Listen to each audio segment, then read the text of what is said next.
quadrilateral can be constructed uniquely if four sides and one diagonal are given, when two diagonals and three sides are given, when two adjacent sides and three angles are given, when three sides, two included angles are given, and last but not the least, if their special type of properties are given. Are you ready with your tools? Now we will start 4.4. When three sides and two included angles are given. Okay, ਇਹਦੇ ਵਿੱਚ ਤੁਹਾਨੂੰ ਤਿੰਨ sides ਦਿੱਤੀਆਂ ਹੋਣਗੀਆਂ and two included angles. ਉਹਨਾਂ ਤਿੰਨ sides ਦੇ ਵਿੱਚ ਜਿਹੜੇ ਦੋ angles ਹੋਣਗੇ ਨਾ ਉਹ ਦਿੱਤੇ ਹੋਣਗੇ. तो फर्स्ट क्वेश्चन है 4.4 ਦਾ कंस्ट्रक्ट द फॉलोइंग क्वाड्रिलेटरल्स ਜਿਹੜਾ ਫਰਸਟ ਪਾਰਟ ਹੈ क्वाड्रिलेटरल डियर तो ਅਸੀਂ ਕੀ ਕਰਾਂਗੇ ਪਹਿਲਾਂ ਕਿਉਂਕਿ ਹੁਣ ਅਸੀਂ 4.1 4.2 4.3 कर लिए ਅਸੀਂ ਉਹਦੇ ਵਿੱਚ ਸਿੱਖਿਆ ਪਹਿਲਾਂ ਅਸੀਂ ਕੀ ਡਰਾ ਕਰਾਂਗੇ ਉਹਦਾ ਰਫ ਸਕੈਚ लो तो डियर DEAR डियर तो DE है 4 सेंटीमीटर EA है 5 सेंटीमीटर AR है 4.5 सेंटीमीटर एंगल E की वैल्यू दी हुई है 60 डिग्री एंड एंगल A दिता होया सानू 90 डिग्री तो इत्थों की एक rough idea rough picture clear हो गई तो मैं स्केल और पेंसिल लिया और मैं इनू लगाया 5 सेंटीमीटर मेक श्योर तुहाडा पेंसिल का टिप फाइन होना चाहिए तो मैं इहदा नाम भी मैंशन कर दिता EA which is equal to 5 centimetre ना मैनू रफ पिक्चर तो क्लीयर है कि E ते एंगल बनता पे 60 डिग्री तो मैं अपनी कंपस नू खोल लिया तो मैं की किता हुण कंपस नू छेड़िया नहीं बिल्कुल भी और 60 दा की कर लिया अपने कोले 8 लगा ली तो उन्हें मैंशन भी कर दिता है मेरे को कितना आ गया 60 डिग्री एंगल E ते हुण रफ स्केच तो एक गल क्लीयर है E तो D भी ईजिली मिल जाऊगा क्यों कितना डिस्टेंस है 4 सेंटीमीटर तो ठीक है असी स्केल और पेंसिल दे नाल की करते हैं स्केल पेंसिल और कंपस दे नाल असी 4 सेंटीमीटर की आर्क लगा ली और इस पॉइंट में मैंशन कर दिता D और इत्थे लिख भी दिता दिस इज 4 सेंटीमीटर ठीक है जी हुण ए ते एंगल बनता पे 90 डिग्री का तो 90 डिग्री का एंगल बनावांगे ए ते एक बारी अपनी कंपस नू खोल लेना उस तो बाद ये हो गया 60 का उस तो बाद अपने को ए आ गया 120 का दैन 90 का 60 तो बाद 120 है दैन 60 120 का हाफ करन तो बाद केड़ा बन जाता है 90 का बन जाता है तो मेरे को आ गया 90 डिग्री का हुण ए तो आन कितना दूर है 4.5 सेंटीमीटर चलो फटाफट अपनी कंपस ते स्केल देना 4.5 निकाल लो 4.5 तो ए तो मैंने कट करा 4.5 और ये मेरे को पॉइंट आ गया R ये आ गया मेरे को 4.5 सेंटीमीटर ओके तो इन्हों मैं की कर दिता आपस दे विच इत्थे जॉइन कर दिता तो फाइनली मेरे को क्वाड्रिलेटरल जिहदा नाम डियर DEAR रख दिता पॉइंट्स हमेशा रनिंग दे विच रखने हैं D तो बाद अगर E है तो E लिखा है उस तो बाद A है तो A लिखा है A तो बाद R लिखा है सो ये फर्स्ट क्वेश्चन है सेकंड क्वेश्चन है क्वाड्रिलेटरल ट्रू और इहदे विच उहदे की डायमेंशनस लैनियां एंगल्स की लैने हैं दिता होया तो मैं ट्रू लिख लिया उहदा रफ स्केच ड्रॉ कर लिया हुण मैं देखते हैं TR की value 3.5 okay 3.5 then R U की वैल्यू 3 सेंटीमीटर ओके UE की value 4 centimetre okay what is the value of angle R it's 75 degree mention कर दिता एंड U 120 डिग्री ओके तो सब तो पहला आपां की करांगे RU लांगे 3 सेंटीमीटर तो अपना स्केल लो पेंसिल लो 3 सेंटीमीटर ले लिया और मैंशन कर दिता this is R this is U and 3 centimetre आ गया तुहाडे कोले हुण एंगल R 75 डिग्री का बनना और एंगल U बनना 120 का तो पहला असी एंगल U बना लें थोड़ा फटाफट बन जाना तो हो गया तुहाडा एक आर्क, छेड़ना बिल्कुल नहीं है। ये हो गया 60 का, तो इधर आ गया 120 का। तो मैं 120 नूं की कर दिता, फर्दर एक्सटेंड भी कर दिता। लो ये 120 का एंगल बन गया, एंगल पॉइंट यू ते। और यू तो ई कितनी दूर है? यू तो ई दूर है 4 सेंटीमीटर। ओके, अपना स्केल खोलो एंड स्केल खोलो और कितने सेंटीमीटर लगाओ, यू खोल के इत्थे 4 पॉइंट ई मैंशन करो और इत्थे लिख दो 4 सेंटीमीटर। चलो साडा राइट साइड का काम खत्म होया, हुण आओ लैफ्ट साइड पे। कितने का एंगल बनाना है? 75 का। तो 75 डिग्री का एंगल कितना बनूगा? 60 दे विच कितने ऐड करा? 75 हो जाएंगे 15। इसका मतलब मैं पहला 60 का एंगल बनानी है। चलो आ बन गया मेरे को 60 का, ठीक है। 60 का हो गया। 60 तो बाद कितने आवांगे असी? 90 का भी बनाना पऊगा। तो मैं 120 वाली आर्क में खिंचा। ਜਿਹੜਾ 90 ਦਾ ਨਾ ਸਾਨੂੰ ਚਾਹੀਦਾ ਨਹੀਂ ਹੈ, ਇਸ ਕਰਕੇ ਉਹਨੂੰ ਅਸੀਂ ਡਾਟਡ ਬਣਾਵਾਂਗੇ, ਠੀਕ ਹੈ। तो ये 90 ਦਾ ਆ ਗਿਆ। ਹੁਣ ਕਰਨਾ ਕੀ ਹੈ? 60 ਤੇ 90 ਦਾ ਹਾਫ ਕਰ ਦੇਣਾ, ਤੇ ਸਾਨੂੰ ਜਿਹੜਾ 60 ਤੋਂ ਬਾਅਦ ਜਿਹੜਾ 15 ਚਾਹੀਦਾ ਹੈ ਨਾ, ਉਹ ਮਿਲ ਜਾਊਗਾ। ਲਓ ਸੋ ਫਾਈਨਲੀ ਆਰ ਤੋਂ ਜਦੋਂ ਅਸੀਂ ਨੈਕਸਟ ਜਾ ਰਹੇ ਹਾਂ, ਇਹ ਲਓ ਇਹ ਆ ਗਿਆ ਸਾਡੇ ਕੋਲੇ 75 डिग्री ਦਾ एंगल पॉइंट आर ते। हुण आर तो टी कितना दूर है? आर तो टी दूर है 3.5। तो चलो अपना स्केल खोलो, कंपस ਨੂੰ खोलो और की करो, आ हो गया तुहाडा 3.5। ये आर तो इत्थे कट लगा दो और इत्थे मैंशन कर दो दिस इज पॉइंट टी। और टी ਨੂੰ किहदे नाल जॉइन कर दो? टी ਨੂੰ जॉइन करो तुसी ई दे नाल और सारियां डायमेंशनस देख लो, एक बारी चेक कर लो। 3 सेंटीमीटर 4 सेंटीमीटर। ओके, इनू नहीं मैंशन किया होया, इनू भी मैंशन कर देने। This is 3.5 centimetre. और अल्टीमेटली मेरे गले क्वाड्रिलेटरल ट्रू बन गई। और नीचे आप इहदे स्टैप्स ऑफ कंस्ट्रक्शन लिख सकते हैं, जिद्दां जिद्दां असीं कीता उद्दां उद्दां इहदे स्टैप्स ऑफ कंस्ट्रक्शन होने।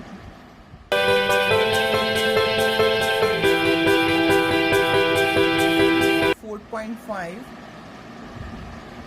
which deals with special properties of quadrilaterals. Okay, तो इधर जरा first question है, draw the following. इधर जरा first part है, the square reed. It means you need to draw reed which is a square and one of its sides are E is equal to 5.1 centimeter. Okay, तो rough sketch ਦੇ ਵਿੱਚ ਅਸੀਂ square draw करना है. Okay, मैं ਤੁਹਾਨੂੰ एक model दिखा रहे हैं, इस चीज़ ਨੂੰ देखो, ये square है। स्केयर ਦੀਆਂ ਸਾਰੀ ਸਾਈਡਸ ਇਕੁਅਲ ਹੁੰਦੀਆਂ ਨੇ, ਇਸੇ ਕਰਕੇ ਤੁਹਾਨੂੰ ਉਹਨੇ ਇੱਕੋ ਸਾਈਡ ਦਿੱਤੀ ਹੈ, ਠੀਕ ਹੈ। ਔਰ ਸਕੇਅਰ ਦੇ ਵਿੱਚ ਜਿਹੜੇ ਉਹਦੇ ਇੰਟੀਰੀਅਰ ਐਂਗਲਸ ਨੇ, 4 ਦੇ 4 ਜਿਹੜੇ ਇੰਟੀਰੀਅਰ ਐਂਗਲਸ ਨੇ, ਜਿਹੜੇ 4 ਵਰਟਿਸਿਸ ਤੇ ਬਣੇ ਹੋਏ ਆ, ਉਹ ਸਾਰੇ 90 ਡਿਗਰੀ ਦੇ ਹੁੰਦੇ ਆ। ਤਾਂ ਸਾਡੇ ਵਾਸਤੇ ਹੁਣ ਰਫ ਸਕੈਚ, ਦੈਨ ਉਸ ਤੋਂ ਬਾਅਦ ਫਾਈਨਲ ਕੰਸਟਰਕਸ਼ਨ ਕਰਨਾ ਬਹੁਤ ਈਜ਼ੀ ਹੋਊਗਾ।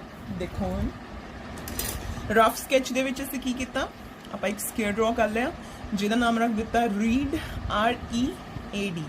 ਓਕੇ, RE की वैल्यू दी हुई 5.1 सेंटीमीटर। तो सारी साइड्स इक्वल होंगी, तो ये भी 5.1 हुई, ये भी 5.1 हुई, ये भी 5.1 हुई।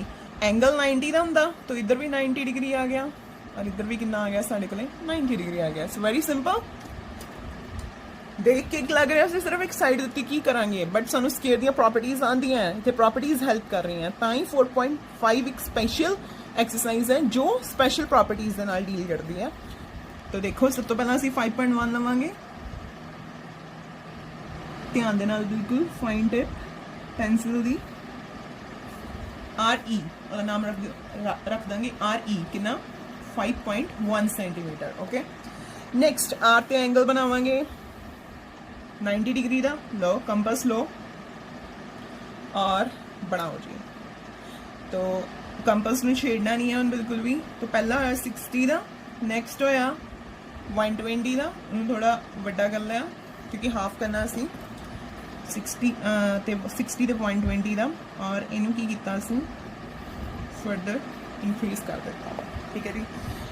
ਓਕੇ, ਹੁਣ ਸਿਮਿਲਰਲੀ E ਤੇ ਵੀ ਪਹਿਲਾਂ ਅਸੀਂ 90 ਦਾ ਬਣਾ ਲੈਂਦੇ ਆ। ਚਲੋ ਜੀ, E ਤੇ ਕੰਪਸ ਰੱਖੀ ਤੇ E ਤੋਂ ਅਸੀਂ ਕੀ ਕਰ ਲਿਆ, ਪਹਿਲਾਂ ਆਰਕ ਲਗਾਈ 60 ਦੀ, then further ਜਿਹੜੀ ਆਰਕ ਲਗਾਈ ਉਹ ਲਗਾਈ 120 ਦੀ, then 120 ਤੇ 60 ਦਾ ਹਾਫ ਕਰ ਲਿਆ, और अल्टीमेटली साढ़े कोले की आ गया 90 का आ गया। ठीक है जी। फर्दर हुण क्योंकि सारी साइड्स इक्वल है तो 5.1 फिर खोलना थोड़ी जी कंपस दे नाल, लो जी खोल लिया 5.1, इधर भी 5.1 और जिथे कट कर रहे हैं उन्होंने आपस दे विच मिलाओ तो तुहाडे कोल एक स्क्वायर बनता है READ रीड जिहदी सारी साइड्स की है 5.1 सेंटीमीटर, 5.1 सेंटीमीटर एंड 5.1 सेंटीमीटर। तो ये थोड़ी फर्स्ट कंस्ट्रक्शन से, तो थले पॉइंट्स ऑफ कंस्ट्रक्शन से लिख सकते हैं। नेक्स्ट क्वेश्चन है सेकंड पार्ट ए दा 4.5 दा rhombus draw a rhombus whose diagonals are 5.2 centimetre and 6.4 centimetre. Rhombus का एक क्वेश्चन असीं पहला भी कीता सी। रोम्बस वास्ते सपोज असीं इस तरह की फिगर ले लैंदे हां। ठीक है, उन्होंने नाम कुछ नहीं लिखा, मैं अपने को ABCD लिख लेने हैं। ठीक है जी, ABCD डायगनल्स दिते हुए आ। रोम्बस का एक डायगनल वड्डा हुंदा है, जो बिगर है उन्होंने मैं 6.4 ले लिया और जो स्मॉलर है और शॉर्टर है उन्होंने मैं 5.2 ले लिया। तो रोम्बस की कंस्ट्रक्शन दे डायगनल्स की हेल्प के नाल हुंदा है। तो मैं सब तो पहला की ड्रॉ किया, मैं डायगनल ड्रॉ किया AC जिहड़ा 6.4 सेंटीमीटर है। तो लो 6.4 सेंटीमीटर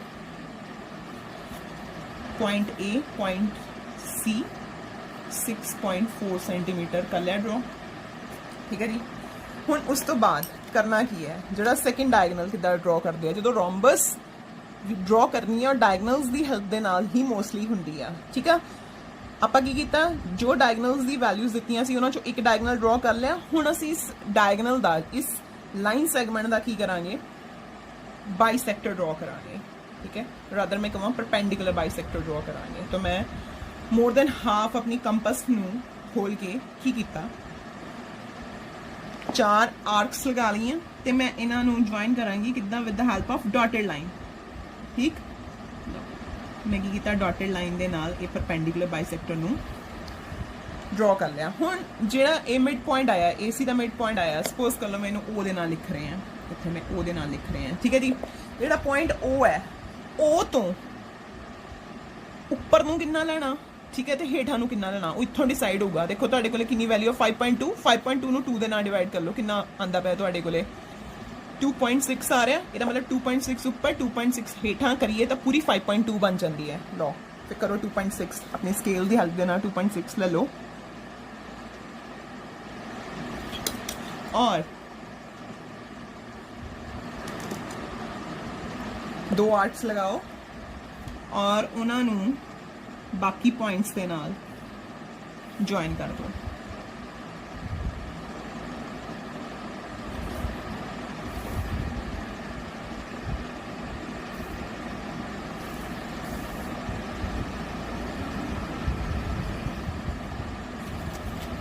तो इतने पॉइंट का नाम की है B, इस पॉइंट का नाम की सी C, इस पॉइंट का नाम की सी D। तो ये जो डायगनल विच आ रहे हैं, जो डायगनल है उन्होंने मैं डार्क कर देनी है और इस डायगनल की लेंथ कितनी है 5.2 सेंटीमीटर। तो असी रोम्बस ड्रॉ की थी जिहदे विच कोई साइड्स नहीं सी दित्तियां होईयां बट डायगनल्स दिते हुए सी। रोम्बस की प्रॉपर्टी है, रोम्बस के जो डायगनल्स ने जिहदे परपेंडिकुलर बाइसैक्टर्स हुंदे ने ते रोम्बस की सारी साइड्स की हुंदियां ने इक्वल हुंदियां ने। 4.5 एक्सरसाइज का थर्ड क्वेश्चन है, जो लास्ट क्वेश्चन है, उहदे विच असीं रेक्टेंगल ड्रॉ करनी है विद एडजेसेंट साइड्स ऑफ, हुण गल ध्यान देखो की कहता पे, adjacent sides of lens 5 centimetre and 4 centimetre rectangle. Okay, तो ये मेरे को रेक्टेंगल का मॉडल है। एक रेक्टेंगल दे विच वो एडजेसेंट साइड्स की गल करता पाया। एडजेसेंट साइड्स किहड़ियां होंदियां ने, 2 sides having 1 and point in common. Okay, तो जेकर मैं इस साइड नूं देखा और इहदे नाल इस साइड नूं देखा, दोनों साइड्स का एक कॉमन पॉइंट है, एक कॉमन वर्टेक्स है। ठीक है, इस चीज़ नूं होर सोहणे तरीके नाल देखना है तो मैं की कीता है, देखो मैं इहदे विच एक सॉरी रेक्टेंगल तो नहीं है बट एक क्वाड्रीलेटरल है जिहदे विच तुसीं एडजेसेंट साइड्स का टॉपिक समझ सकते हैं। ठीक है, तो एडजेसेंट साइड्स दे विच असीं की कीता होया है, डेफिनेशन मेंशन करिए, 2 sides having 1 common and point और वर्टेक्स तो ਇਹਦੇ ਵਿੱਚ EF ਤੇ FG they are adjacent sides having one point in common. Similarly, FG and GH they are adjacent sides having one point in common, and here GH and HE are adjacent sides having one point in common, and last HE and EF having one point common, that is E. So ਸਾਡੇ ਕੋਲੇ 4 pairs ਆ ਗਏ ਕਿਹਦੇ adjacent sides ਦੇ। ਠੀਕ ਹੈ, rectangle ਦੇ case ਦੇ ਵਿੱਚ ਅਸੀਂ ਆਪਣੇ ਇਸ ਮਾਡਲ ਤੋਂ ਸਮਝ ਸਕਦੇ ਹਾਂ। ਹੁਣ ਆਓ ਇਹਦੀ ਕੰਸਟਰਕਸ਼ਨ ਕਰੀਏ।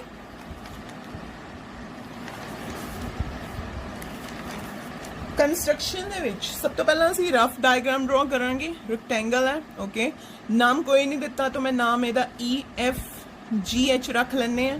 ਓਕੇ, ਜਿਹੜਾ EF ਹੈ that is 5 सेंटीमीटर, जो लंबी वाली है दैट इज 5 सेंटीमीटर, जो छोटी वाली है उन्होंने मैं 4 सेंटीमीटर ले लेनी है। रैक्टेंगल विच ऑपोजिट साइड्स इक्वल होंदियां तो ये है 5 सेंटीमीटर। हुण मैं ये दो एडजेसेंट साइड्स लईयां ने कोल कोल वालियां, ठीक है, ए 4 ए 5, तो ये भी 4 होगी क्योंकि ये ऑपोजिट है। ये ऑपोजिट साइड्स ने EF GH ऑपोजिट साइड्स है, एंड HE और EF एडजेसेंट साइड्स ने क्योंकि they have one point in common. हुण एंगल किन्ने दा लेना है? ਰੈਕਟੈਂਗਲ ਦੀ ਅਸੀਂ ਪਹਿਲਾਂ ਵੀ ਕੀਤੀ ਸੀ, ਐਂਗਲ ਲੈਣੇ ਆ ਅਸੀਂ 90 ਡਿਗਰੀ ਦੇ, ਕਿਉਂਕਿ ਰੈਕਟੈਂਗਲ ਦੇ ਵਿੱਚ ਜਿਹੜੇ ਇੰਟੀਰੀਅਰ ਹਰ ਇੱਕ ਇੰਟੀਰੀਅਰ ਐਂਗਲ ਕਿੰਨੇ ਦਾ ਹੁੰਦਾ 90 ਡਿਗਰੀ ਦਾ ਹੁੰਦਾ ਹੈ। ਤੇ ਆ ਜਾਓ ਫਿਰ ਸਕੇਲ ਲਓ, ਸਕੇਲ ਦੇ ਨਾਲ ਕੀ ਕਰੋ, ਸਭ ਤੋਂ ਪਹਿਲਾਂ 5 ਸੈਂਟੀਮੀਟਰ ਦੀ ਇੱਕ ਲਾਈਨ ਲਗਾਓ, ਉਹਦਾ ਨਾਮ ਰੱਖ ਦਿਓ EF 5 ਸੈਂਟੀਮੀਟਰ, ਠੀਕ ਹੈ ਜੀ। ਉਸ ਤੋਂ ਬਾਅਦ ਕੀ ਕਰੋ, E ਦਾ ਐਂਗਲ ਬਣਾਓ 90 ਡਿਗਰੀ ਦਾ, तो अपनी कंपस ਨੂੰ ਖੋਲ ਲਓ, ठीक है, एक बारी खोल लेना, फिर बारी बारी छेड़ना नहीं है। और पहला हो गया 60 का, फिर हो गया 120 का। हम 60 ते 120 का असी हाफ करांगे ते उस पॉइंट नूं की करांगे, उत्थों दी असी अगे नूं चलांगे। और E तो H कितना दूर है 4 सेंटीमीटर, ओके, तो मैं 4 सेंटीमीटर की करिया अपनी कंपस नूं खोल लिया और 4 सेंटीमीटर का एक कट लगा दिता, और इत्थे इस पॉइंट का नाम रख दिता मैं H, और एक किन्ने डिस्टेंस ते पिया होया तुहाडे कोले 4 सेंटीमीटर के डिस्टेंस ते पिया होया। सिमिलरली मैं F ते भी किन्ने दा एंगल बनावांगी 90 का, क्योंकि प्रॉपर्टी है रैक्टेंगल दी। लो, और